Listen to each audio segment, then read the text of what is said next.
E allora, buonasera, benvenuti a questo incontro di Vicino Lontano che parlerà di sanità e cercherà di vedere come è messo il nostro sistema sanitario nazionale che, come sapete, nel 2018 ha compiuto 40 anni. Vi ricordo solo 3 brevissime tappe per darvi un'idea dell'importanza del nostro sistema sanitario nazionale che hanno portato alla nascita della sanità pubblica. Nel 1958 nasce finalmente il Ministero della Sanità, perché dovete sapere che prima questa materia era inglobata nel Ministero dell'Interno.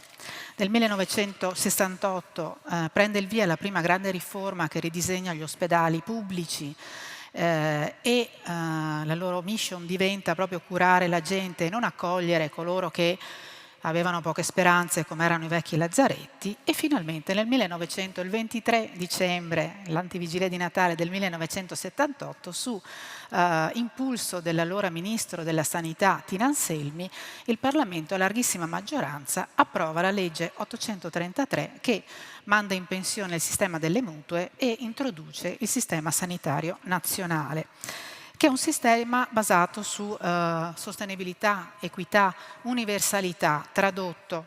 Noi curiamo tutti, siamo un modello, siamo stati per molti anni un modello al mondo, curiamo tutti indipendentemente dal reddito, dalla cittadinanza, dalla residenza, dal fatto di avere più o meno un'assicurazione. Purtroppo però questo sistema sanitario nazionale, sulla carta così perfetto e democratico, ha subito nel corso degli anni, e lo leggerete poi in codice rosso, un attacco dal cuore dello Stato, perché nei 10 anni precedenti alla pandemia da Covid-19, che noi tutti ricordiamo, governi di qualsiasi coalizione politica hanno tolto al sistema pubblico 37 miliardi di euro di finanziamenti, hanno tagliato 70.000 posti letto, 359 reparti e oltre il 6% del personale.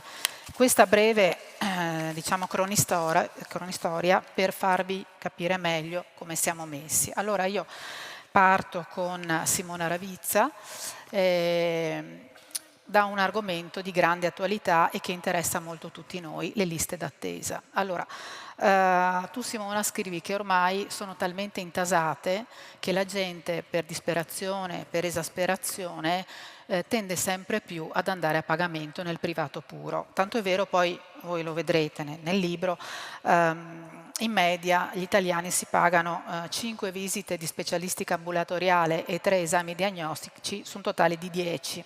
Ormai il 50% delle visite specialistiche ambulatoriali ce le paghiamo, ci paghiamo il 33% degli esami diagnostici, TAC, risonanze, eccetera, e questa spesa a carico delle famiglie italiane è aumentata del 10% solo nell'ultimo anno.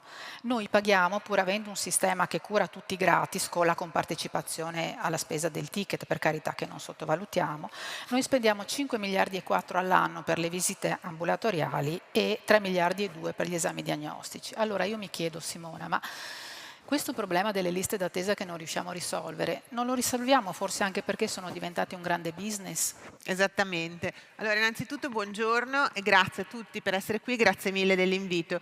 Michela, secondo me hai centrato proprio il punto, quello che noi sosteniamo nel libro e lo sosteniamo con i dati. Io vengo dalla sezione del Corriere della Sera che si chiama Data Room, lavoro con Milena Gabanelli ed è la sezione in cui facciamo data journalism, quindi qualsiasi affermazione voi trovate nel libro la trovate supportata dai dati, quindi non c'è nulla di opinabile ed è assolutamente così. Le liste d'attesa sono un grande business.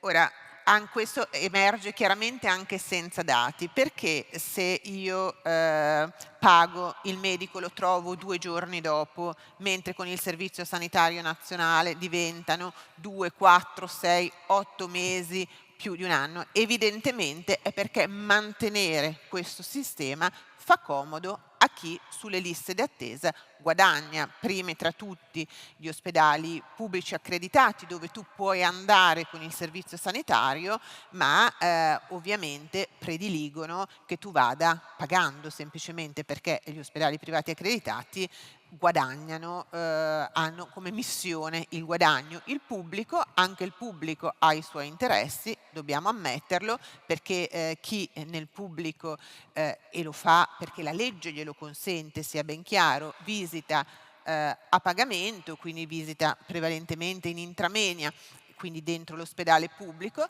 anche loro guadagnano. Io ho visto buste paga di primari che guadagnano 6, 7, 800 mila euro l'anno. Quindi sicuramente le liste d'attesa sono un grande business. Quello che noi andiamo a sostenere nel libro, e ci crediamo fortemente, è che non possiamo tornare indietro, come diceva Luis, non possiamo tornare indietro e cambiare l'inizio, ma possiamo partire da qui e cambiare il finale. Quindi non è accettabile che la situazione resti così, non deve restare così e si può cambiare. Il problema è quello che si sta facendo adesso per cambiare la situazione, quindi per andare ad abbattere le liste d'attesa. È sufficiente? È sufficiente sì o no? Poi se me lo chiederai Certo. lo Io diremo. Ecco, io intanto però ho una curiosità, che abbiamo tutti, perché cosa stanno facendo le regioni per risolvere questo problema? Perché allora, noi sappiamo da un'ultima ricognizione della Fondazione Gimbe che naturalmente non tutti noi possiamo permetterci di andare a pagamento per curarci e quindi in un anno 4 milioni e mezzo di italiani hanno dovuto rinunciare alle cure, 2 milioni e mezzo proprio per motivi economici. Ora adesso l'assessore vi darà dei dati importanti sull'indice di fuga dalle cure, che vede tra l'altro la regione Friuli Venezia Giulia ultima con un 5% se non ricordo male.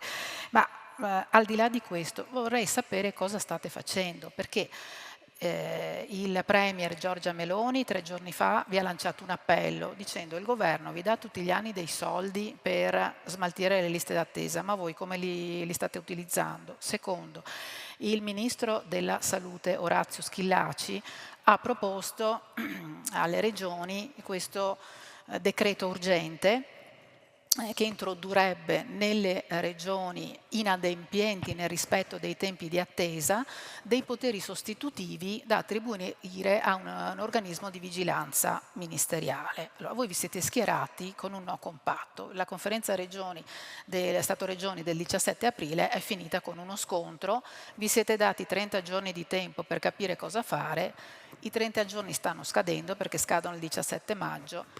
Cosa proponete? Voi avete detto no a Schillaci.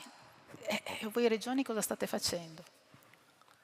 Beh, non è che abbiamo detto, innanzitutto anche da parte mia, grazie dell'occasione, sono onorato di essere il primo assessore regionale a essere presente in questa manifestazione così importante. Vado al merito. Allora, noi non abbiamo detto un no a prescindere dal governo.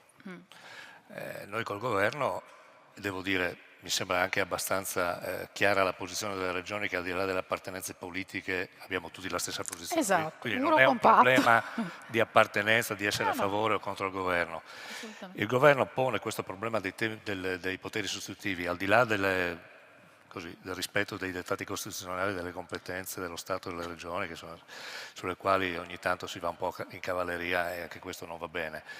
Ma al di là di questo, l'elemento che io mi auguro, spero che sia possibile riuscire a superare, questo è l'auspicio di tutti, anche del Ministro Schillaci negli ultimi giorni, è quello di capire cosa significa l'applicazione dei poteri sostitutivi, cioè quando comincia il fatto che tu mi dica che entra il tuo potere sostitutivo, a quali condizioni e quali sono gli obiettivi che dobbiamo raggiungere per uscire dai poteri sostitutivi. Quindi è un problema di rispetto tra le parti. Poi, con tutto rispetto, non credo che questi poteri sostitutivi siano in grado di risolvere le cose perché arrivano, stanno dentro un mese, 2 mesi, 3 mesi. Ma nemmeno voi però li state risolvendo. Noi stiamo, allora, la materia è piuttosto complessa, allora Sì, certo. cominciamo a dirci una cosa, no? Noi sostanzialmente siamo in presenza di 2 condizioni importanti. La prima è un profilo di appropriatezza delle cure e della domanda del cittadino. Cioè, ricordiamoci che dal 2019 al 2023 l'attività prescrittiva è aumentata del 44%. Sì, sì. Quindi noi siamo davanti a un bisogno che sicuramente ha una componente di salute, ma ha una componente nella somma tra quella che è la domanda sanitaria e la domanda sociale, che vede la domanda sociale crescere molto. Certo. Quindi oggi uno dei grandi temi, cioè immaginare di costruire un sistema al netto delle limitate disponibilità del capitale umano che il sistema ha, di correre dietro alla domanda, noi non risolveremo mai il problema che viene affrontato. Ma in allora questo cosa modo. dobbiamo fare per risolvere il problema? Sicuramente, intanto dobbiamo lavorare sull'appropriatezza, prima cosa. Seconda cosa, c'è un problema di risorse che deve essere introdotto alle condizioni che abbiamo. È una delle cose che noi chiediamo al governo, cioè dateci anche maggiori risorse per poter affrontare questo elemento straordinario. Poi l'altra sfida vera sono i flussi dei percorsi dei pazienti. Altro tema importante, cioè la struttura della sanità territoriale che oggi oggettivamente presenta adesso ne parliamo. dei limiti estremamente Certo. importanti. E poi l'altro tema importante fa parte del modello di organizzazione che il sistema ha. Cioè io capisco di dire delle cose antipatiche, però le cose antipatiche mi fanno dire, senza timore di essere smentito, perlomeno se sarò smentito ne discutiamo, noi abbiamo un sistema che è organizzato prevalentemente, io parlo, quello che conosco meglio naturalmente è il nostro sistema, noi abbiamo un sistema molto forte sull'acuzia, non abbiamo un sistema ancora che ha fatto quei passi coerenti col bisogno di salute che oggi ha al centro della cronicità. E quindi è evidente, la cultura della rete, la trasversalità delle organizzazioni, sono tutti elementi che dal punto di vista delle decisioni incorrono in una serie di interferenze e resistenze che partono sia dall'attività ospedaliera che tutto il sistema che concorre ad una decisione Sì, che sì, poi mi rendo conto che è un discorso lungo. Vorrei un attimo venire al nocciolo e capire, voi adesso il 17 maggio scadono i 30 giorni di osservazione per capire se questo decreto sui poteri sostitutivi lo volete o meno, che cosa proponete in cambio o no? No, proponiamo la chiarezza di quando scatta il commissariamento Perfetto. e quali sono le condizioni alle quali il commissariamento, una volta finita quando finisce la sua esperienza e quando si ritorna all'ordinarietà. Perfetto. Questi sono i... Allora stiamo a pensare. Professor Robioni, io volevo chiederle come si concilia questo stato di cose con la Carta di Udine per l'umanizzazione delle cure e il benessere organizzativo, questo documento di indirizzo scientifico approvato dagli Stati Generali itineranti per l'umanizzazione delle cure e il benessere organizzativo organizzati proprio dall'Università di Udine con il Dipartimento di Medicina. Grazie mille, grazie dell'invito innanzitutto. E questo si concilia bene perché è la prima volta che viene affrontato il problema della sanità dal punto di vista di chi è in trincea. Noi abbiamo voluto sviluppare un'idea di sanità che partisse dall'essere umano, ma partisse dall'essere umano nel vero senso della parola e concentrare tutte le azioni che vanno dal prendersi cura della persona nella direzione di accompagnarlo dall'ingresso in ospedale, che non deve essere necessariamente nella nostra idea di umanizzazione della cura, che, ripeto, è un modello di cura che ha una prospettiva clinico-assistenziale e una prospettiva organizzativo-gestionale. Affrontando questi due temi, tu riesci a curare il paziente, a prenderti cura di quella primarietà esistenziale che è propria della persona, no? Che interviene poi dopo nel momento in cui il prendersi cura deve fare il suo percorso all'interno di un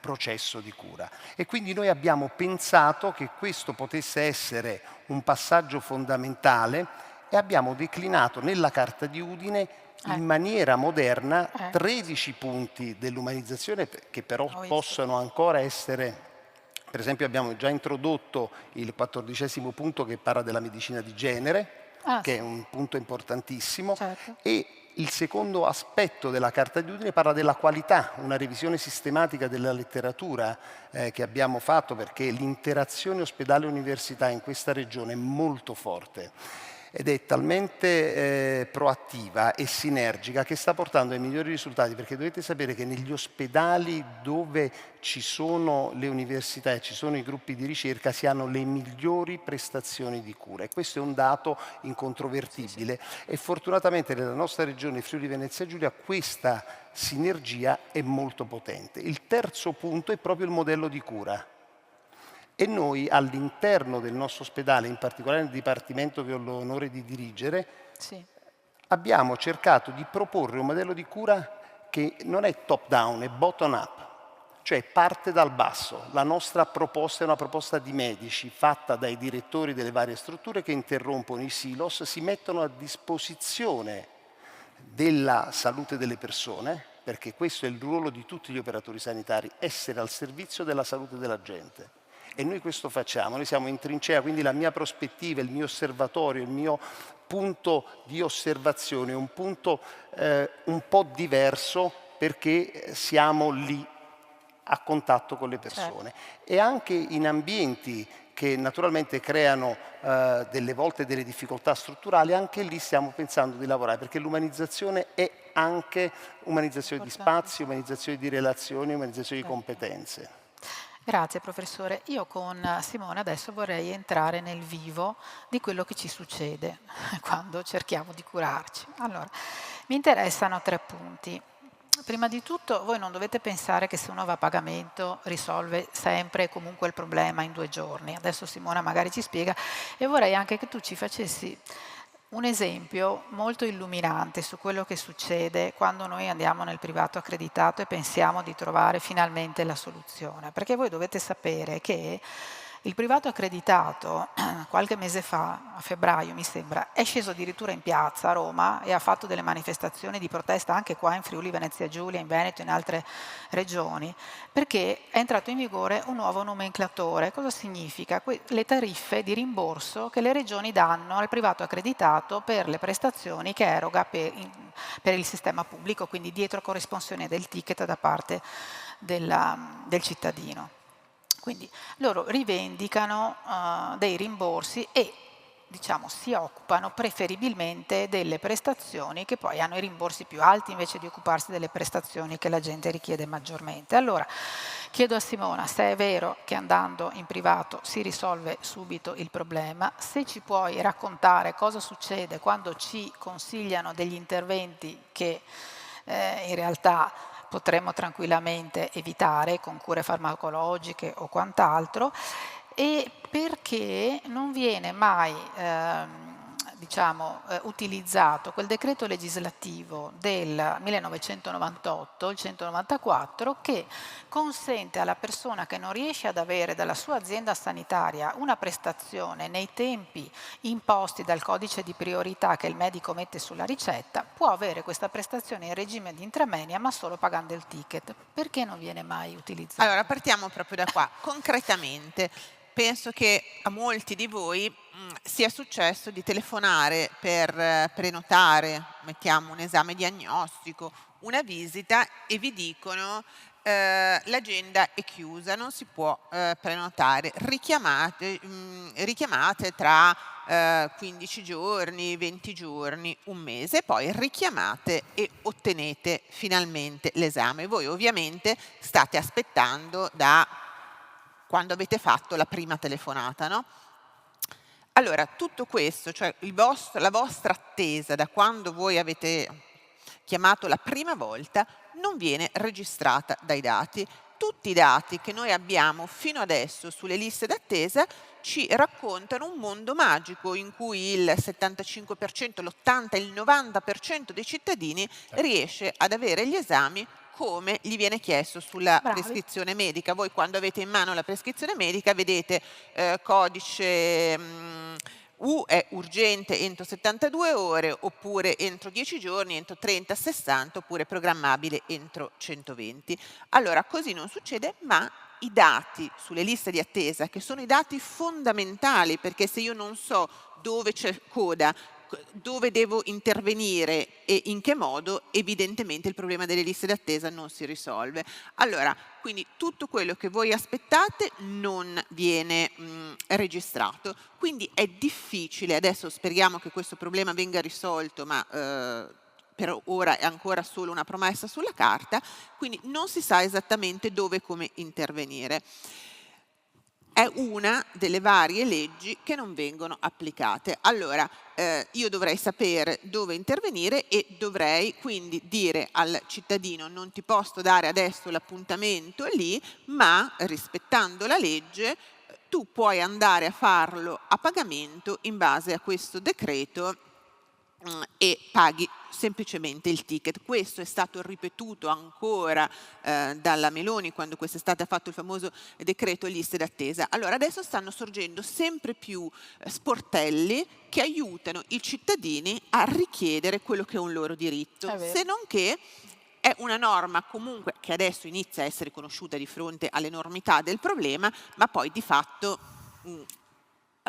diciamo, alle ASL, alle ATS, eccetera, non è che proprio faccia piacere al massimo che i cittadini la usino. In tutto questo scenario poi si ridice ancora per la 100ª volta, e sono anni che questo viene ripetuto, quindi non viene detto nulla di nuovo dal decreto di quest'estate, che dovrebbero esserci gli ambulatori aperti il sabato e la domenica. Viene detto appunto che i direttori generali dovrebbero chiedere ai loro medici di visitare di più con il Servizio Sanitario Nazionale e meno a pagamento. È scritto sulla carta, ma poi non viene fatto. Insomma, ci sono tutta una serie di regole che in realtà non vengono applicate, e questo ci spiega perché siamo ancora in questa situazione su problemi che noi conosciamo benissimo, se non che anche il monitoraggio non è che proprio ce l'abbiamo chiaro. Come si inserisce il ragionamento del privato accreditato in questo contesto? Per venire all'altra domanda, si inserisce che il privato accreditato nasce per aiutare il pubblico a fare quello che il pubblico intasato, inefficiente, non organizzato bene, però che lavora per il Servizio Sanitario Nazionale, quindi diciamo, il suo fine non è guadagnare, il privato accreditato lo dovrebbe aiutare. Il privato accreditato, tu ci puoi andare pagando solo il ticket, e il privato accreditato ha una parte dei suoi guadagni, una parte consistente che gli viene dato dal Servizio Sanitario Nazionale, quindi diciamo ha un guadagno assicurato. Cosa succede però?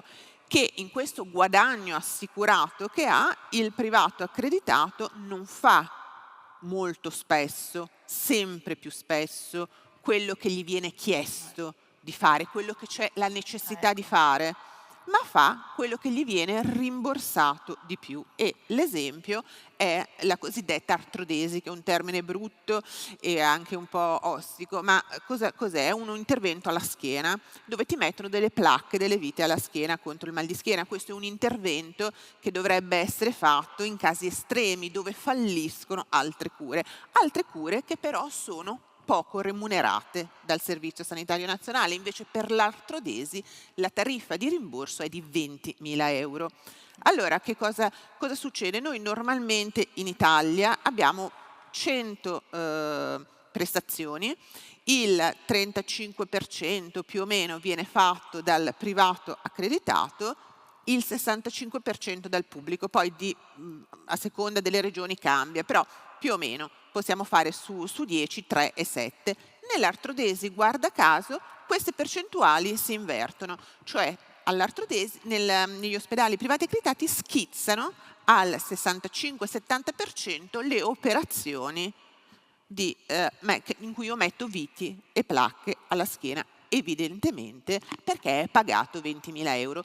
Noi abbiamo denunciato tante volte sul Corriere questo sistema, finché, vi faccio un esempio proprio pratico, l'assessore Lombardo ha detto: sono andata a vedere i dati, è vero, avete ragione. Allora cosa faccio? Lascio le tariffe di rimborso alte per chi ha problemi oncologici, mentre per chi ha dei mal di schiena che rispondono a determinati requisiti, eccetera, eccetera, io abbasso la tariffa, riportandola a 7.600 euro, eccetera, eccetera. Quindi riduco il guadagno dei privati accreditati. Sapete cosa è successo? Che in Lombardia sono diminuite in modo vertiginoso le operazioni alla schiena. Siamo però in un sistema di autonomia sanitaria regionale, quindi che cosa è successo? Che invece, per esempio, l'Emilia-Romagna ha lasciato la stessa regola, e semplicemente sono aumentati in Emilia-Romagna gli interventi di artrodesi. I proprietari degli ospedali privati accreditati erano gli stessi, semplicemente invece di farli in Lombardia li hanno fatti in Emilia-Romagna. Allora questo è quello che nel libro descrivo come il business del mal di schiena. È un esempio concreto per dire che il problema non sono i privati accreditati, che giustamente e che in molti casi curano anche bene. Il problema è però che ci deve essere uno Stato, un governo, una regione che chiede di fare quello che serve, non quello che vogliono. Poi adesso, noi dopo la pandemia siamo andati a vedere i dati perché dicevamo vabbè, ma con quello che è successo dopo la pandemia sarà cambiato, gli ospedali privati accreditati faranno di più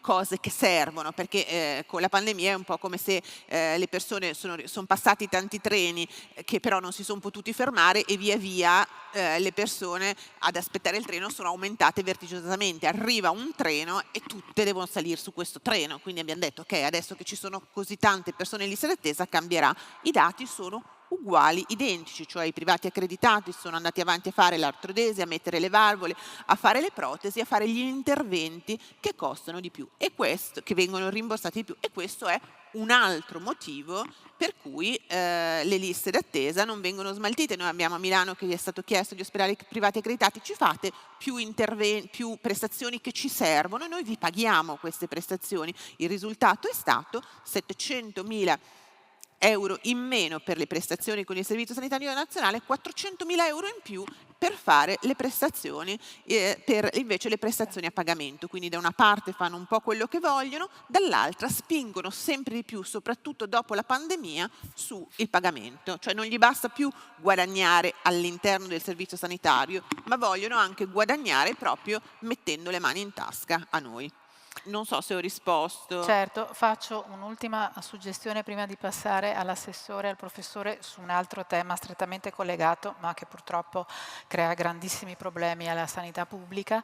Una suggestione, Simona: perché a Natale, oltre ad essere tutti più buoni, siamo improvvisamente anche tutti più sani? È vero, anche questo era uno di quei fenomeni che abbiamo osservato prima della pandemia, e quando poi sono stata giorni su questi fogli Excel dico vabbè, sarà migliorato. No, allora a Natale siamo tutti più sani perché funziona che gli ospedali, sia i pubblici che i privati accreditati, hanno un budget, cioè possono spendere fino a tot soldi in un anno.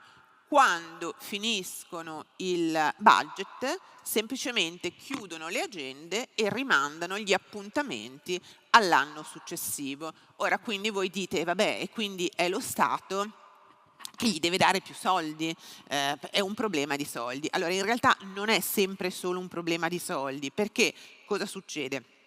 Che gli ospedali pubblici vanno avanti lo stesso, infatti questo è un crollo proprio del privato accreditato, vanno avanti lo stesso, e voi dite vabbè, è facile perché tanto poi paga Pantalone, e quindi i privati accreditati non possono farlo perché altrimenti non vengono rimborsati. Ok, ma questo discorso tiene fino a un certo punto perché all'interno del budget che loro potevano spendere non hanno fatto quello che davvero serviva, ma hanno comunque scelto le prestazioni. E quindi guarda, io un'artrodesi la posso fare anche a novembre, anche a dicembre, l'appuntamento me lo danno, non me lo danno più, quindi non usano il budget per quello invece che non gli serve. Quindi risultiamo che sotto Natale siamo tutti meravigliosamente più sani.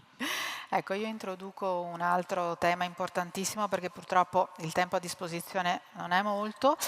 Coinvolgo l'assessore ma anche il professor Robioni perché è il nostro medico sul palco e quindi è in prima linea come tutti i medici. Un altro problema enorme della sanità pubblica è la carenza di medici. Allora, secondo i sindacati di categoria è un problema che risale a prima della pandemia. Abbiamo cominciato a parlarne già nel 2016, mi ricordo. C'erano già le prime indicazioni da parte delle regioni con tutto l'elenco degli specialisti che mancavano per ogni regione. Secondo i sindacati di categoria mancherebbero tra i 40.000 e i 50.000 ospedalieri e 4.000 medici di famiglia. Allora io chiedo questo: l'unico provvedimento che l'Italia si è sentita di fare è stata quella di togliere il numero chiuso a medicina. Che non è stato tolto. Allora, ecco, assessore... Esatto, assessore, Dica che è stato tolto perché non è vero. Togliendo un numero chiuso che era stato introdotto nel 1999 che dovrebbe essere tolto il prossimo anno accademico, facciamo finta che lo togliamo. È questo davvero il nodo del problema? Si risolve il problema della carenza dei medici togliendo il numero chiuso a medicina o carichiamo le università di schiere di studenti che poi non sanno come gestire perché mancano spazi, laboratori, ospedali dove far fare loro il tirocinio? No, intanto condivido quello che diceva Simona Ravista, il numero chiuso non è stato tolto, c'è una fase iniziale sì. nella quale puoi scegliere. Io, il rettore è qua, quindi mi è buon testimone, credo che immaginare che noi risolviamo il problema dei medici perché togliamo un numero chiuso è un'autentica stupidaggine, lo dico da anni, Roberto, tu mi sei testimone su questa vicenda, no? È chiaro che però questa operazione cerca di capire, poi il rischio è che magari perché abbiamo parlato dei medici e non abbiamo parlato degli infermieri. Mancano anche gli infermieri, Perché oggi certamente. l'emergenza che ha questo Paese, perlomeno a qualche anno, non è il tema del medico, semmai sarà il problema della specialità del medico. E adesso ne parliamo. Chiudiamo un attimo. La grande emergenza nostra è quella degli infermieri. Comunque, rispetto a questo, Sì. io penso che un buon medico deve fare il lavoro che deve fare, le università devono avere la capacità, gli spazi, le forme, gli strumenti per poterlo formare, quindi cercare di liquidare questa cosa, immaginando che togliendo il numero chiuso abbiamo risolto il problema, è un'autentica stupidaggine. Posso dire una cosa? Perché uno dei motivi per cui abbiamo scritto il libro, e non con presunzione, ma proprio con la voglia di non farci più prendere in giro dalla politica. E per non farci più prendere in giro dalla politica bisogna essere consapevoli di come stanno le cose affinché la politica non ti possa dire cose che non sono vere. Allora, chiunque... Che non sono vere. No, lei ha detto la verità, ma in generale, se voi guardate come è stato venduto dalla Bernini a Salvini, per far nomi e non dire chissà chi l'ha detto, ok? Hanno detto delle bugie colossali quando ci dicono, innanzitutto, come diceva l'assessore, che la colpa del fatto che adesso mancano medici è del numero chiuso e semmai il problema era che su 10 che si laureavano, quasi 3 non venivano ammesse alla scuola di specializzazione, quindi c'era un imbuto pazzesco lì. Dopodiché voi immaginate degli studenti che finiscono il liceo, la scuola superiore, si iscrivono all'università, pagano una retta, frequentano per la maggior parte l'università online perché le aule non li possono contenere tutti, lo fanno per 6 mesi e dopo 6 mesi avranno comunque una barriera di ingresso che verrà fatta invece che con un test a crocette che per l'amor di Dio è contestabilissimo per tante domande sciocche che sono state fatte nel passato, ma che comunque era una selezione oggettiva. Faranno una selezione con degli esami, quindi comunque molto più soggettiva, per poi, dopo 6 mesi, avere pagato la retta, avere studiato online, chissà quanti entreranno. Quindi bisogna conoscere le cose per capire quando i facili slogan della politica ci prendono in giro. Possiamo dirci una cosa, allora, se noi guardiamo la proiezione in una programmazione complessiva neanche mancheranno più medici della componente il problema dei medici sarà la specialità che sceglieranno di fare. Questo è il tema che abbiamo. Perché questa è un'altra esattamente l'altro tema vero al di là di tutto è la componente infermieristica. Noi stiamo dando poca attenzione. A un certo punto c'è stata una fase nella quale dicevamo che c'era il problema di riorganizzare quelle che erano le funzioni e le competenze dei medici rispetto agli infermieri. Oggi, in una prospettiva di disponibilità di componente medica, noi avremo l'indisponibilità della componente infermieristica, addirittura se vogliamo andare avanti col meccanismo di organizzazione della sanità territoriale. Mancano infermieri più dei medici, i medici dai conti abbastanza condiviso dal 2027 non dovrebbero più mancare, ma mancano invece gli infermieri. Per ogni medico ci dovrebbero essere 3 infermieri, cosa che invece ne mancano almeno 60.000. Cosa stiamo facendo noi oggi in Italia? Abbiamo superato il numero chiuso anche se c'è questa barriera, quindi la verità è che abbiamo semplicemente tolto un test a crocette. Vogliamo formare più medici quando i medici non servono, ma serve convincerli a fare, per esempio, a andare in pronto soccorso, quindi a iscriversi alla specializzazione di medicina d'urgenza, e gli infermieri non li considera nessuno. Noi già oggi, quindi non tra qualche anno, già oggi formiamo più medici rispetto a infermieri, mentre mancano gli infermieri. C'è una domanda insufficiente da parte del personale che non vuole fare quel mestiere. Perché non ha appeal. Non ha più appeal. E chi considera questo aspetto soltanto E un anche tema economico, a mio parere, non è soltanto, è un tema anche economico, insomma, sì. ma non è un tema, in particolare nella sanità pubblica, perché il problema vero della componente professionale pubblica che lavora nel pubblico, sia di medico che di infermiere, al di là delle risorse economico-finanziarie che secondo me secondo me hanno bisogno di manovre importanti in relazione soprattutto anche ai risultati che sono in grado di raggiungere, che è un altro dei grandi limiti della sanità pubblica nelle regole che ci diamo, che dovrebbe essere ribaltato. Quindi la componente infermieristica, come parte della parte medica, è che oggi fa un lavoro dove non ha una vita. Ma non Cioè ha neanche noi gran stiamo soddisfazione. stressando il sistema pubblico, noi negli ultimi 2 anni, parlo dell'esperienza nostra, che è quella che conosco meglio, noi abbiamo raddoppiato il valore nella componente medica delle prestazioni aggiuntive. Non possiamo continuare a spingere in quella direzione, perché è evidente che poi questa gente non ce la fa. No? Però Assessore, dobbiamo anche un attimo spiegare, perché lei giustamente La parla tra prestazione tecnici. aggiuntiva sono le attività che vengono chieste al di là Ecco, della condizione al personale contrattuale, pubblico.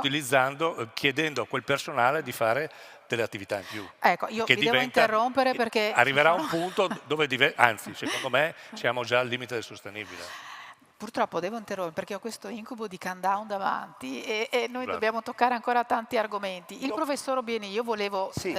coinvolgerlo perché oltre ad essere un medico è un universitario. Allora, cerchiamo di spiegare alle persone quello che ha detto Simona. Cioè, il problema non è tanto di limitare o allargare il numero degli studenti a medicina, ma è far coincidere il numero di laureati in medicina con il numero di posti, di borse di studio, come vogliamo definirli, nelle scuole di specializzazione, perché dal 1990 non esiste più che uno si laurea in medicina e va subito a lavorare in ospedale. Dal 1990 un medico deve specializzarsi, ma se tu non lo fai entrare nella scuola di specializzazione, siamo arrivati al paradosso che nel 2020 con la pandemia avevamo un bisogno di medici sfrenato e ce n'erano 10.000 a spasso perché non erano riusciti a specializzarsi. Allora professore, adesso abbiamo aumentato questi benedetti assegni per le scuole di specializzazione. Le do un numero, siamo passati dalle 5.748 borse di studio del 2014 alle 15.700 del 2025. Eppure continuano a mancare medici, il circa 25% di queste borse di studio non viene assegnato perché vogliono tutti fare le specialità che poi consentano una libera professione redditizia, quindi tutti a fare chirurgia plastica, dermatologia, oftalmologia e poi abbiamo i pronto soccorso vuoti, abbiamo la scuola di specializzazione che ci ha salvato dalla pandemia, cioè microbiologia, virologia, non ci vuole andare nessuno, metà vuoti posti in radiologia e così. Lei che oltre ad essere medico è un universitario, ci può spiegare perché tante scuole di specialità restano vuote adesso che finalmente ci si può specializzare? Sì, dottoressa, mi permetta di fare un piccolo, brevissimo inciso, tornando a fare un piccolo comeback, ma di un minuto, mi permetta perché Certo. lo stimolo della dottoressa Ravizza. Allora, sul discorso delle prestazioni, quelle famose prestazioni, allora la 502 del 1992, quindi 32 anni fa, aveva dato un indirizzo che era più economico-finanziario, quindi si concentrava sulle prestazioni, lasciando da parte l'umanizzazione. Questo è stato un punto di snodo importantissimo sul quale noi abbiamo iniziato a riflettere, tant'è vero che l'umanizzazione delle cure, così come l'abbiamo concepita noi, questo è importante che lo ascoltino bene tutte le persone che sono qui, certo. l'umanizzazione delle cure è diventata legge di bilancio. 4 commi dal 360 al 364 quest'anno sono stati inseriti nella legge di bilancio grazie al lavoro che è stato fatto da Udine, l'interlocuzione col Presidente Federica, con l'assessore Riccardi e con il Ministro Schillaci e con l'Università Cattolica del Sacro Cuore e con il Professor Massetti, siamo riusciti in un dialogo produttivo. Questa legge di bilancio oggi dà la possibilità di fare delle fasi sperimentali sui modelli di cura, passando dal concetto di prestazione, e qui ecco, per questo dico, è un problema di cultura. Noi dobbiamo cambiare la cultura del governo delle organizzazioni. Perché? Perché se passiamo dalla logica assistenziale della prestazione, noi vogliamo passare da questo al percorso di cura, al rimborso non della prestazione, quindi si risolve automaticamente anche questo passaggio importantissimo. Perfetto. Per poi ritornare, ed ecco ritorno alla domanda, perché l'umanizzazione delle cure è anche un progetto di visione, soprattutto in ambito universitario, in ambito della formazione della didattica e della ricerca. Quindi significa ridare una fiducia ed una passione che si è persa. Ma Bravo, ci siamo fatti la esatto. domanda com'è possibile che immediatamente dopo il Covid è saltato un sistema? Il pronto soccorso di Udine era una delle eccellenze e nonostante tutto continua ad avere delle buone prestazioni, ma comunque rientra nel caos, Come perché tutti i questo pronto sistema soccorso. complesso. Certo. Com'è possibile che cosa è successo dopo il Covid? Allora, dopo il Covid si sono allargate quelle maglie, non si fa più rete, anche parte colpa nostra dei docenti che probabilmente non abbiamo appassionato più, e questo dobbiamo ritornare, è un'occasione questa nell'ambito del nostro Bravo, progetto di riappassionare i giovani la studenti. professione. Nel nostro dipartimento, e quindi Certo. diventa proprio un problema culturale, il dialogo transgenerazionale che noi facciamo tra la nostra generazione di immigrati digitali, perché anche questo è un tema, Certo. e le nuove generazioni deve trovare un punto di incontro. Con questo punto di incontro noi riusciremo ad orientare nuovamente e a riappassionare. Il pronto soccorso è una cosa meravigliosa, è uno dei punti strategici, è uno snodo Ma non ci fondamentale. volete più lavorare, Ma professore? non ci però? vogliamo. Allora, io qua le faccio una provocazione, perché non è che non ci vogliamo più lavorare, io addirittura ho proposto, e c'è il professor Parodi lì che vedo in platea, che è il direttore della chirurgia plastica, io ho proposto di dare ogni specialità i propri studenti per fare delle azioni di supporto, un piano Marshall per i pronto soccorsi, rientrerebbero nei programmi formativi e sarebbe una cosa bellissima. Quindi, per dire, l'idea di far riappassionare, dare una narrazione positiva. È ovvio che adesso in un sistema che ha visto anche, per esempio, si parlava prima del discorso delle prestazioni intramenia che vengono, ci siete intramenia 2 giorni, allora lì abbiamo una legge Bindi che all'epoca era una legge magari fatta anche bene, oggi è iniqua, perché è evidentemente che la legge prevedeva spazi distinti e separati per eseguire la libera professione. Questa cosa non avviene. Non E ci quindi sono. questo è il vero vulnus del tema. Oggi in un sistema che non ce la fa più a reggere, un sistema complesso, noi ci dobbiamo comportare come gli alianti, cioè dobbiamo adeguarsi alle vari correnti, alle varie problematiche, e dobbiamo atterrare, ma vedere sempre l'obiettivo che è quello lì. Quindi il nostro impegno è totale qui a Udine abbiamo la fortuna di essere un'università media, un'università che per numero di studenti, per numero di docenti riesce ad offrire una qualità e una certa linea di indirizzo. Poi la tematica generale evidentemente è complessa.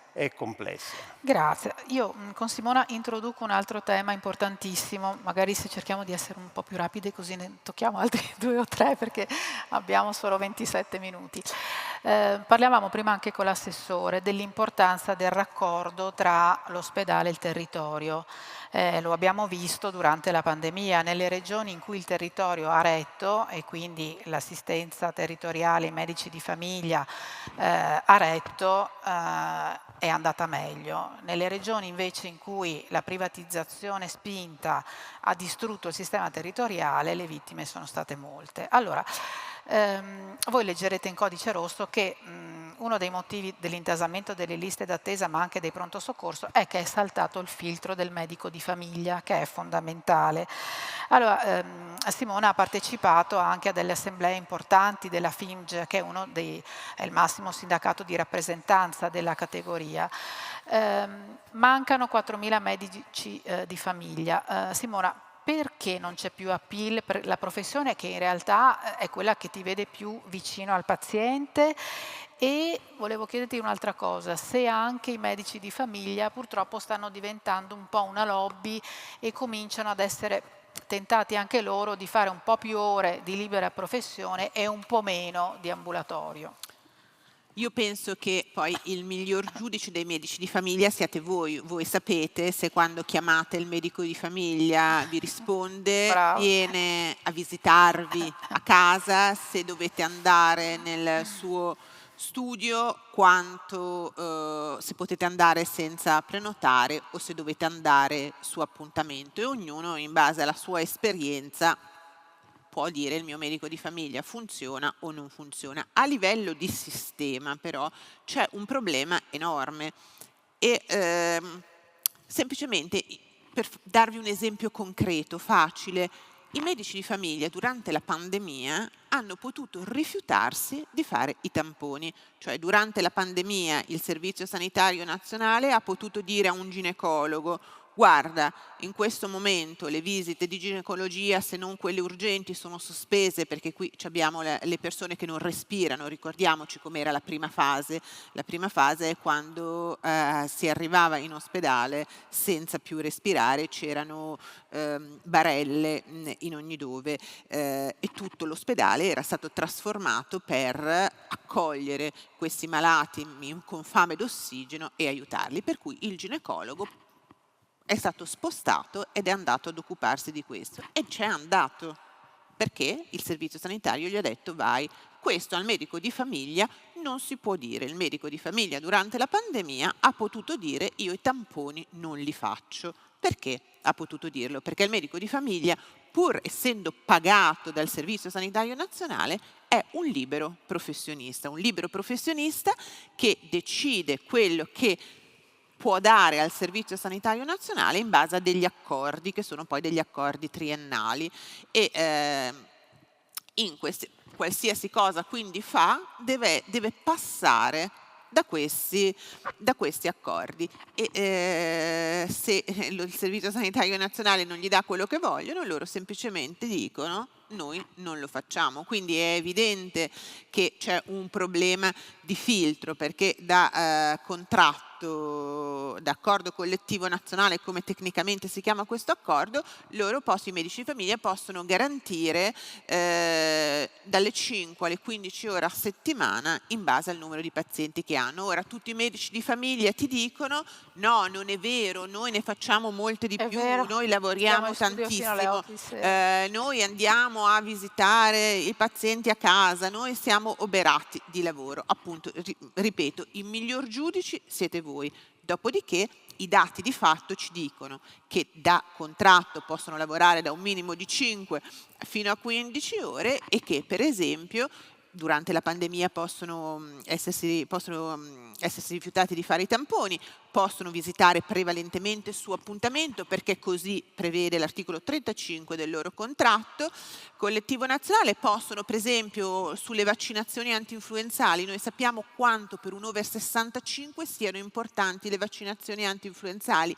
Loro vengono pagati indipendentemente se vi visitano o se non vi visitano, e il medico di famiglia bravo chiama per esempio gli over 65 e gli dice: guarda che il vaccino è importante per te, perché hai queste patologie, vieni a farlo. In questi casi noi lo vediamo dai numeri. Vi dicevo, ogni cosa che noi diciamo è supportata dai numeri, che in questo caso, quando c'è un medico così, vaccina tanti over 65, ma può starsene tranquillamente nel suo studio e aspettare che la gente venga. In questo caso i pazienti che si vaccinano sono molto meno. Quindi in tutto ciò abbiamo poi dei sindacati potentissimi, sindacati che ovviamente difendono quelli che sono i loro interessi. Noi nel libro partiamo proprio da una riunione segreta, riservata, ma abbiamo avuto, no, la vostra è un'altra cosa, il video di questa riunione dove il numero 2 della federazione, della FIMG, quindi della Federazione Italiana Medici di Medicina Generale, dice ai suoi colleghi medici: dobbiamo fare qualcosa, perché se andiamo nello studio di molti di noi troviamo sul lettino dei libri. Ora, evidentemente, se sul lettino ci stanno dei libri vuol dire che non visitano, e lo dice il numero 2 della FIMG. E a quel punto io vedo questo video e dico: caspita, hanno capito che c'è un problema, anche il numero 2 del sindacato l'ha capito, evviva.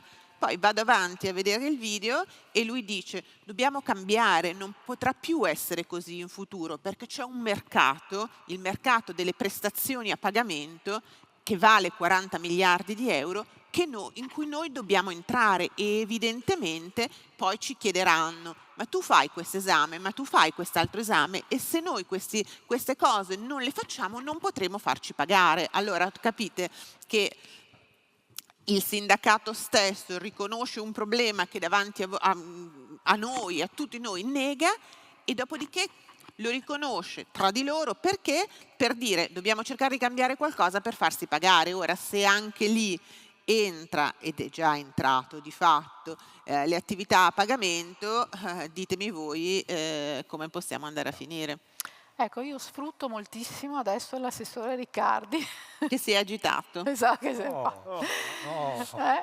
perché insomma da anni, l'avrete sentito, lo leggerete nel libro di Simona Ravizza e Milena Gabanelli, si parla di portare i medici di medicina generale, i nostri medici di famiglia che adesso sono in regime di convenzione con le regioni, a un regime di dipendenza dalle regioni. Allora è stata, come dire, annunciata, creata, adesso ce lo dirà meglio l'assessore, questa bozza da parte delle regioni che prevederebbe, ma può darsi che io sia rimasto indietro perché non abbiamo più saputo nulla di questa bozza, prevederebbe di far passare a regime di dipendenza, diciamo, i medici nuovi, quelli che finiscono il triennio di formazione, di portare a 38 ore settimanali invece che 15 il loro impegno. 18 di queste ore dovrebbero essere impiegate nelle future case di comunità di cui adesso accenneremo brevemente, il resto e anche nelle attività stabilite dall'azienda sanitaria di appartenenza, quindi nei distretti, vaccinazioni, prevenzione eccetera, il restante orario di 20 ore negli ambulatori, mentre i medici di famiglia tra virgolette anziani, che lo sono anche di fatto perché c'è una media di 55 anni dei nostri medici di famiglia, dovrebbero mantenere il regime di convenzione, però sempre garantire un tot di ore nelle future case di comunità. Chiedo all'assessore Riccardi se questa bozza esiste, è ancora così, che fine ha fatto? Perché ce l'ho sulla scrivania, quindi vi assicuro esiste. Che fine ha fatto? Ecco, purtroppo non me l'ha data lei, però. Volevo è stato collaborativo. Anche perché la bozza finale è in conferenza Stato-Regioni, arriverà martedì. Ecco, però già è una notizia, vedi? Non eludo la domanda, però voglio fare due considerazioni iniziali. Ma prima vorrei sapere dove è finita la bozza e quando l'ha provata. La bozza è quella lì, perché Della se Simona. è quella che è vera, ma immagino che sia così, ha 3 colonne. Ecco, bene, perfetto. Ha la colonna Speranza, ha la colonna di quei Speranza 4, è il ministro, l'ex ministro io sono della uno salute. di quei 4, e ci sarà la terza che sarà quella che uscirà martedì e vedremo. Perfetto. Vedremo. Però martedì. voglio fare una premessa, Sì. perché adesso dirò delle cose che un politico non può dire, ma siccome io sono un pessimo politico, le dico. Bene. Perché abbiamo fatto 2 considerazioni importanti su 2 temi cruciali. Chi fornisce prestazioni in regime di mercato puro o nel privato accreditato e la medicina generale, tirando fuori tutti gli aspetti negativi di queste cose che esistono. Però io vorrei fare, lo dico, a me accusano che voglio privatizzare la sanità in questa regione. Infatti mi hanno detto, ma come fai tu ad andare sul palco Anche con quell'assessore? Allora, guardi, sgomberiamo il campo. In questa regione la soglia del privato accreditato è al 6%, noi siamo al 5% e non l'alziamo. Chiaro? Bene, tanto per parlare chiaro. Quindi quanto Qui non date c'è voi nessun- al privato accreditato? Come? Su un bilancio di fondo regionale? Il nostro pro capite è di 266 euro a persona. Emilia Romagna e Veneto, che hanno lo stesso valore, hanno un terzo in più. Non scopro la Lombardia, che secondo me è inguardabile. Vabbè, la Lombardia è un Ecco. altro discorso. Però, Infatti mi ha dato oggetto per tante inchieste, è stato divertente. Allora, cominciamo però a cercare di dire delle cose, perché le cose poi diventano affascinanti quando le racconti. Poi alla fine, quando le raccontate, il cittadino si forma una convinzione, giustamente, sulle cose pienamente comprensibili, poi devi fare i conti con le sostenibilità. Cioè, allora, è evidente che noi abbiamo un problema di un mercato che purtroppo nella sanità oggi esiste, diversamente da molti anni fa, oggi esiste, e quindi ovviamente quello che ragiona sull'EBITDA ragiona su quello e non ne frega niente del resto. E poi abbiamo la vicenda della medicina generale, che sono 2 elementi spinosi. Allora io faccio una premessa che è la premessa impopolare, che uno come me non dovrebbe fare. Cioè, stiamo attenti che noi questa cosa cominciamo a metterci le mani nel momento in cui coinvolgiamo tutti, questi compresi. Cioè, il problema è quali regole gli diamo e come li controlliamo e non far fare a loro quello che vogliono fare loro e gli è stato consentito di fare. Ma non è che non possiamo immaginare di costruire un sistema nel quale eliminiamo il privato accreditato, la medicina generale, perché altrimenti il sistema non ce la fa. Ma certo. Ecco, Questa è una premessa che È considero che devono fare quello che intellettualmente servono e non onesta, quello che vogliono. facile quando vai in piazza poi ti urlano, ho i comitati di accoglienza. Vabbè, insomma, fa parte del è finita. mestiere. Vabbè, però questo è un dato importante, in una regione dove il 6% non aumenta. Bene. Perfetto. Vado alla medicina generale, che mi sembra l'elemento. Allora, io credo di essere uno di quelli che con la medicina generale ha alzato la voce in molte occasioni e ho sempre sostenuto che la revisione del rapporto tra la sanità pubblica e la medicina generale è un fatto indispensabile. Noi abbiamo gestito la pandemia sulla base di accordi volontari su base volontaria. Non è accettabile. Altra cosa è buttare la croce a prescindere, perché allora, sicuramente ci sarà qualcuno che non si comporta bene, nemmeno uno, ok?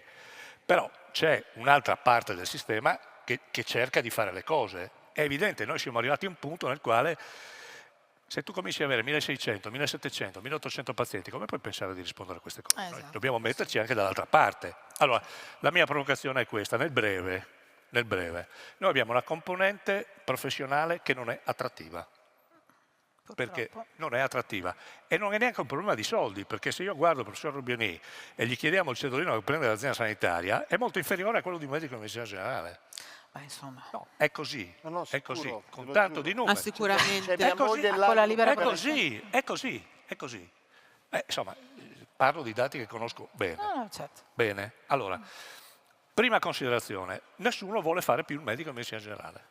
E questo Quindi noi nel breve medio termine, o modifichiamo quello che secondo me deve diventare un meccanismo per il quale non possiamo pensare di avere il medico di serie A e il medico di serie B.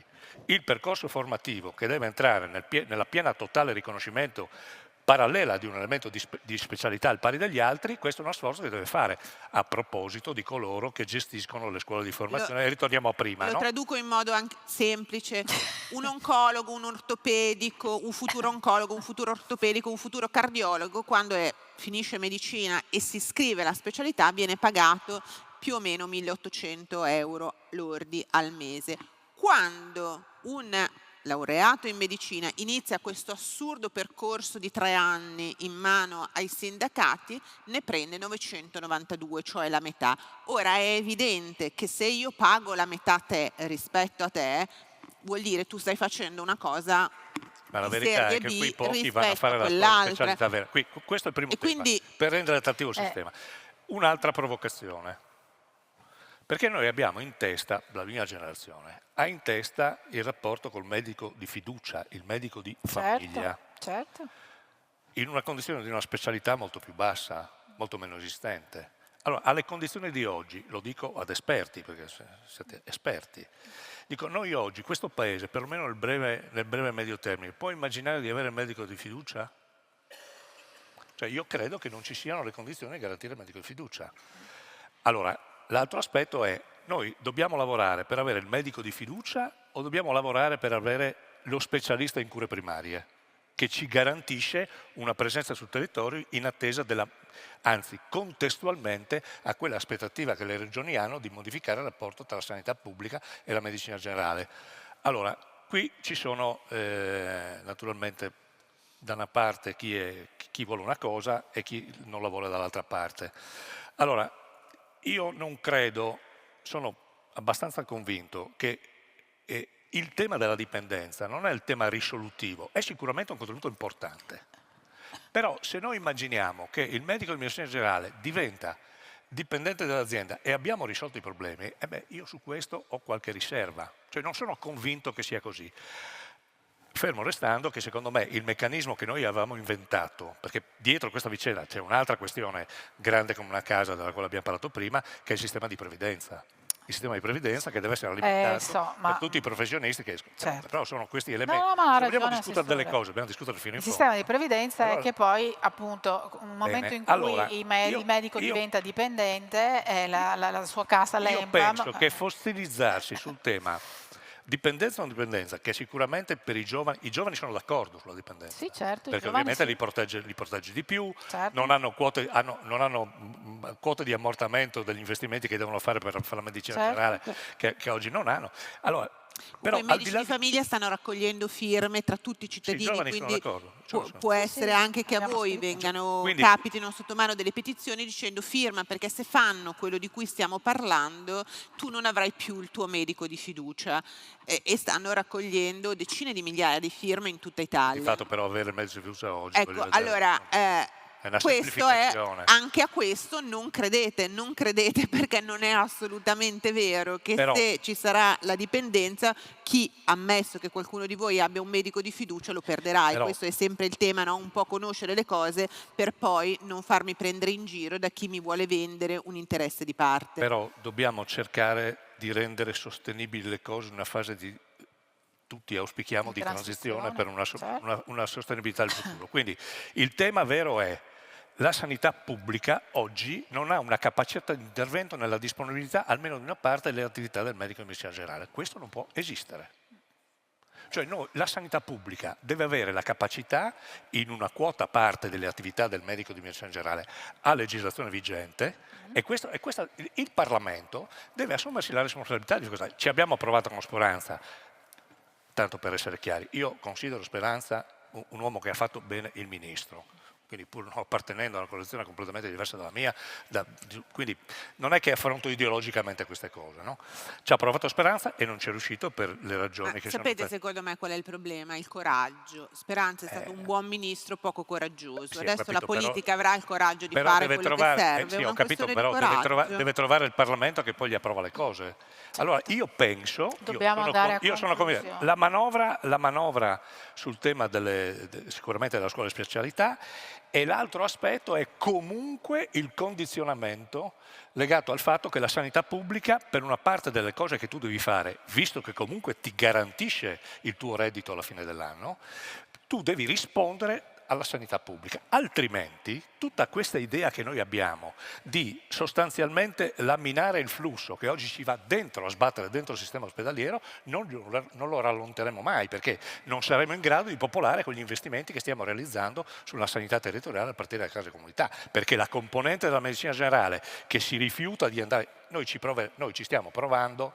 Lei conosce il dottor Riusciti, al quale io ho affidato il compito della delegazione trattante, e noi stiamo negoziando nel nostro accordo integrativo regionale l'obbligatorietà delle 18 ore dentro. Buona fortuna. Poi bisogna vedere se ci riusciamo, però c'è una parte della FIMG, insomma, che si rende conto di queste cose. Però, come ripeto, sono questioni talmente complesse sulle quali dividere,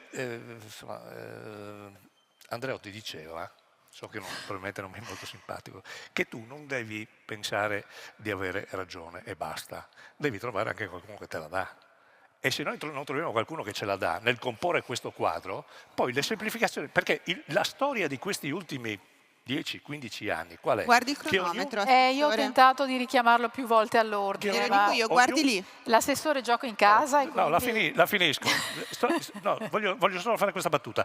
Noi alla fine, su elementi di principio, delle parti delle quali erano convinte di alcune posizioni, hanno determinato una non decisione in questi anni, ed è quello che stiamo pagando. E allora vediamo per martedì che cosa decideranno, se Dio vuole, le regioni. Devo purtroppo chiudere, ma voglio chiedere al professor Obioni un altro tema fondamentale per la nostra sanità, che è quella purtroppo delle aggressioni ai medici.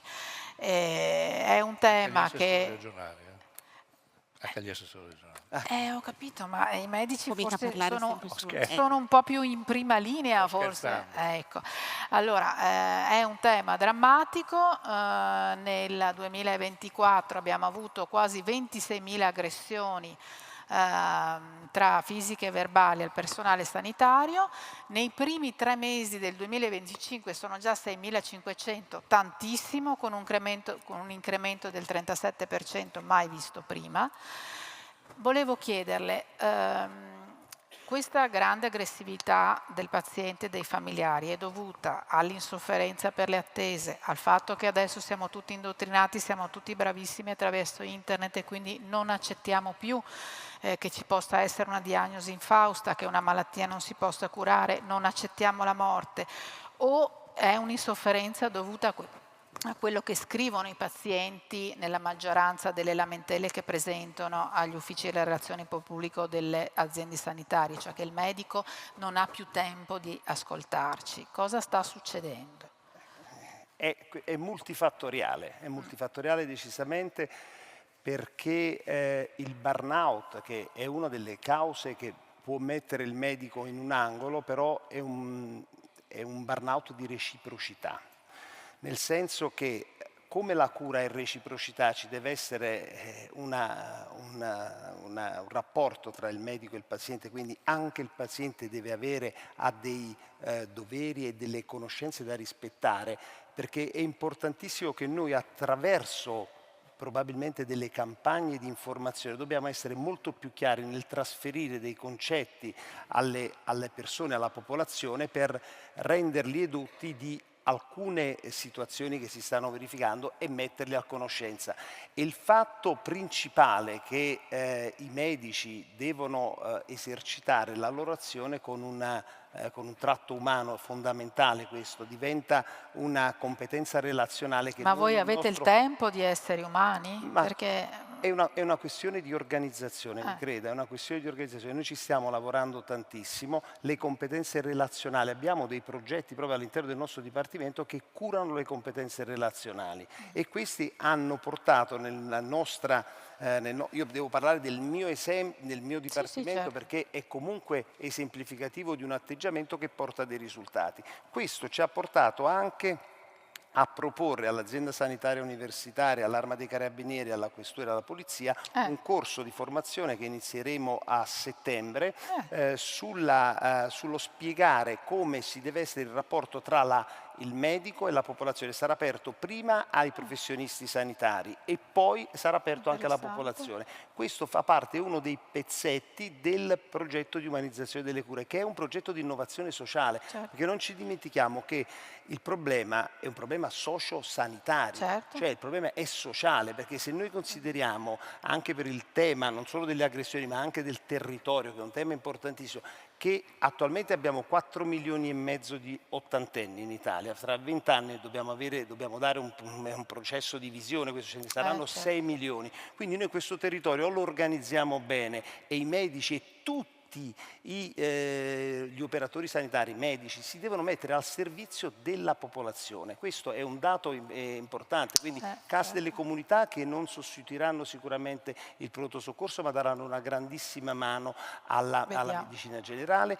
Abbiamo la possibilità di dare delle grandi risposte in termini di qualità di salute, perché questa è l'altra cosa importante, che noi rimettiamo nel ciclo vitale delle persone guarite, che tornano a essere produttive. La sanità è un driver di crescita socio-economico fondamentale e al quale noi dobbiamo avere un grande rispetto. Per questo. Grazie, allora noi abbiamo qualche minuto da riservare a voi, se c'è qualcuno che vuole porgere una domanda rapidissima ai nostri ospiti, vi prego di aspettare il microfono e la telecamera. Alzate la mano che noi vi mandiamo appunto microfono e telecamera. Da ex ospedaliero, la sanità pubblica ha iniziato a andare dove stiamo vedendo che è andata da quando gli ospedali sono stati trasformati in aziende. L'ospedale non è un'azienda, non produce sedie. Ha ragione dottore, però noi dobbiamo fare una domanda, non dobbiamo fare un intervento. La domanda è sulle liste d'attesa. A chi la porge? All'assessore. All'assessore. Secondo me bisognerebbe abolire la libera professione intramenia, perché se dalle 8 alle 12 fai in reparto, dalle 14 alle 18 fai nel tuo ambulatorio, non va bene, lo fai nell'ambulatorio per tutti. Grazie. Prego, Assessore.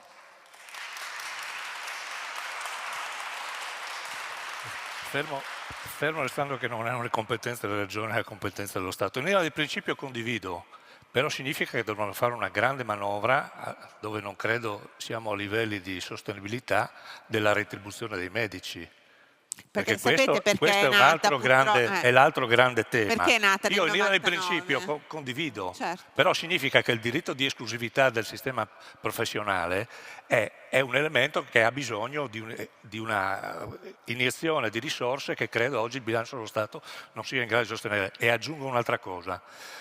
condividendo il principio delle sue considerazioni. Stiamo attenti che oggi siamo in una condizione dove l'elemento dell'attrattività del professionista all'interno del sistema pubblico è molto più debole probabilmente del tempo nel quale lei si occupava di sanità pubblica. Cioè oggi è il medico che decide che cosa fare, dove andare a Sì, lavorare. però Assessore c'è anche una norma, e Simona probabilmente in questo mi conforterà, che dice che nel momento in cui le liste d'attesa non riescono ad essere soddisfatte a un certo livello, l'azienda sanitaria interessata deve sospendere la libera professione, e non lo Insomma, fate mai. In un certo momento questo lavoro l'abbiamo fatto, stiamo iniziando, però secondo me è una considerazione condivisibile, a condizione però che la manovra deve avere equità di retribuzione rispetto al reddito che il professionista ha. Diciamoci una verità, il nostro sistema sanitario paga il nostro sistema professionale troppo poco, Certo. quindi non può pensare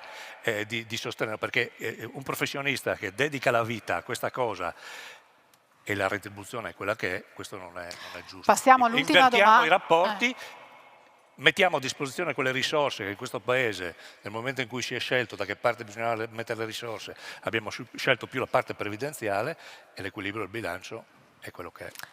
Ero medico dentista, no? Io e mia infermiera tantissime volte È vero? stavamo lì a fare niente. Sono 2 persone per un paziente che non si presenta. E Grazie. non è mai stato fatto niente. Ma infatti Allora, bisognerebbe io dico, sapere se noi chi sono, possiamo fargli pagare pagare. le prestazioni a queste persone che non riescono a entrare all'interno del sistema sanitario in una struttura convenzionata, ok? Alle altre dovremo far pagare le prestazioni quando non si Ma presentano. infatti è così, No, e poi dentista non è pagato.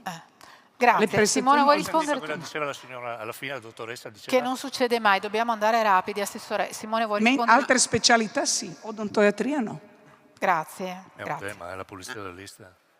La pulizia delle liste, come dice tecnicamente l'assessore, è uno dei temi. E ritorniamo a quello che dicevamo prima, cioè assolutamente ha ragione e dovrebbero pagare il ticket chi occupa un posto per un'altra persona e poi questo posto non lo utilizza.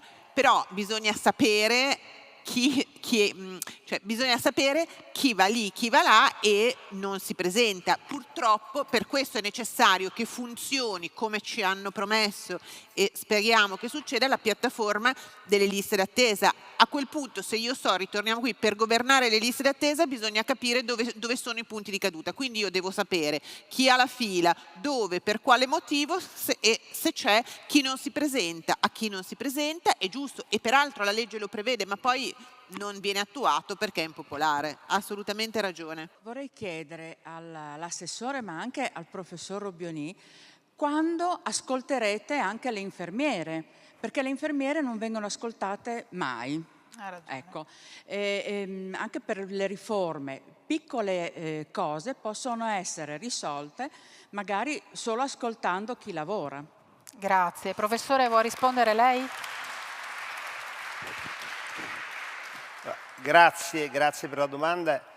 Io credo che le infermiere sono un punto strategico e noi le ascoltiamo moltissimo, tant'è vero che nelle nostre riunioni di dipartimento, che ad oggi sono quasi 60 da 2 anni a questa parte, partecipano sempre tutte le infermiere e partecipano sempre attivamente abbiamo un grande ascolto, perché per me l'infermiera è allo stesso livello ed è nell'ecosistema della salute. Nel nostro dipartimento vale tanto quanto un medico per l'apporto, perché è quella persona che spende più tempo con il paziente assieme alle OS, agli OS che sono gli operatori sanitari che spendono più tempo assieme al paziente. Quindi nella nostra visione di umanizzazione delle cure, fare squadra, fare team è la cosa importante ed è il vero cambio di paradigma. Noi oggi lavoriamo con l'interruzione di questi silos proprio per fare squadra, per aumentare la massa critica, condividere le risorse umane e garantire la sostenibilità del sistema, che la si garantisce soltanto se si uniscono le forze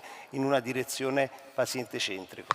Allora, grazie a tutti, grazie per la partecipazione. Io ringrazio l'assessore Riccardo Riccardi, il vostro assessore alla sanità, ringrazio Simona Ravizza. Grazie. E il libro Codice Rosso voi lo trovate qui fuori, Simona farà il firmacopie. Ringrazio molto il professor Massimo Robioni, buon pomeriggio e buona continuazione con Vicino Lontano.